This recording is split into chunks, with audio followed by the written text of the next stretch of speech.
The third component of the DIBL parameter that can be reduced is the junction depth, x sub j, shown in this picture. The depth of, just think of the drain pad, but also the source pad.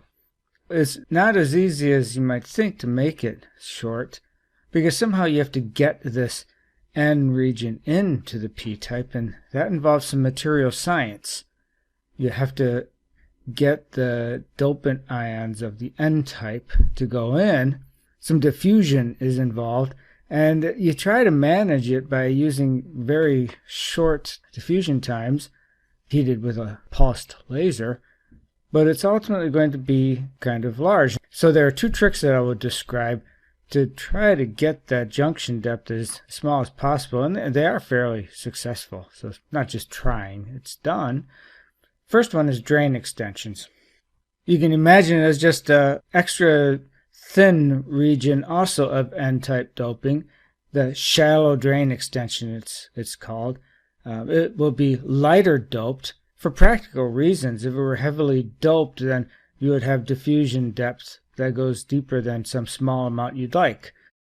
So the depth of this extended region is effectively the x sub j.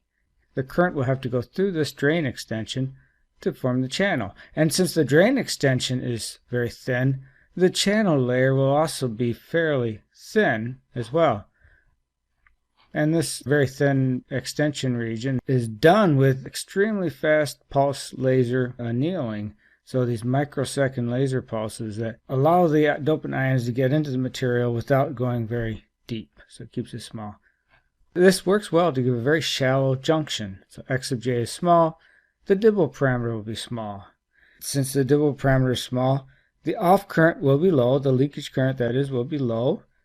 And the threshold voltage roll-off is reduced. But there's another problem, and that is that there is all of this drain with this edge facing the substrate.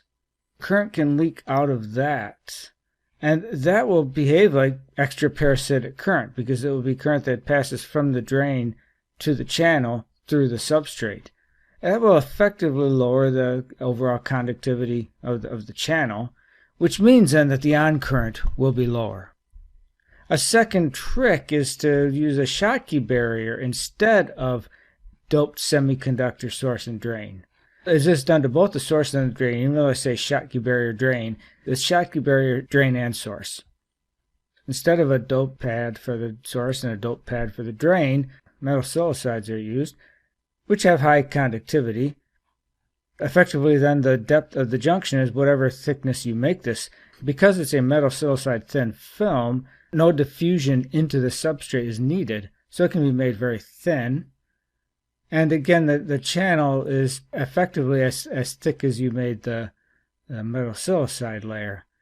So with the Schottky barriers, the drain-induced barrier lowering is essentially eliminated, because the potential that electrons have to cross as they go from the source into the channel is the Schottky barrier potential. You still have a rise in potential as you go across the channel if the gate voltage is low. This gets pulled up. And so there's still a large barrier for electrons to go over when the gate voltage is low, which is good. That's the whole idea. You don't want to have current flowing when the gate is low in the NFET. And when you set the gate to high, the barrier gets driven down. That's what the gate voltage is effectively doing. You see a disappearance of this potential hill that begins at the level of the Schottky barrier height. But you still have the Schottky barrier height. And you have it on both sides because you have this metal silicide both sides and the silicon channel in between.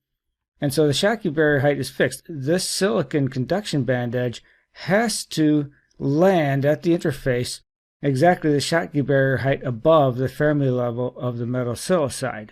And so that's fixed, which is kind of the whole point, that now the barrier that electrons have to get over is Schottky barrier height. It's not moving around on you, changing on you as you change the drain voltage. But nevertheless, you don't want it to be large. Ideally, it would be extremely small. When you have your gate set to high, you want to be able to have electrons flow effortlessly across the channel. So any amount of phi sub Bn is in principle more than you want. And so a lot of effort is placed on reducing the Schottky barrier height. One of the tricks, I don't have it depicted here, is, and it's done on the drain side, is to put an intermediate region of N plus semiconductor between the silicide and the channel to match the Fermi level to the conduction band edge that way. Great, so we're able to reduce the junction depth, get X sub j very small, but that comes with its own baggage. A small junction depth means that the channel's thinner, but current can still pass through the silicon. And here's the thing, if you make this channel really thin, its conductance goes down. Meanwhile, you have this almost infinitely thick silicon substrate underneath, and so its conductance starts to look pretty good to electrons. And so they will sidestep the channel and just go through the body. But that has nothing to do with the gate voltage. That's leakage current. So you get an increase in leakage current if all you do is make the junction depth small. So next time we're going to talk about the silicon on insulator idea. That is, just imagine if this p-type body were replaced with something insulating. Keep the rest of the structure, but now it's an insulating body. It's going to break the leakage current, and you'll be able to have your very clean path right through the channel, and only through the channel. And you'll be able to keep a very low off current that way. So that would be next time.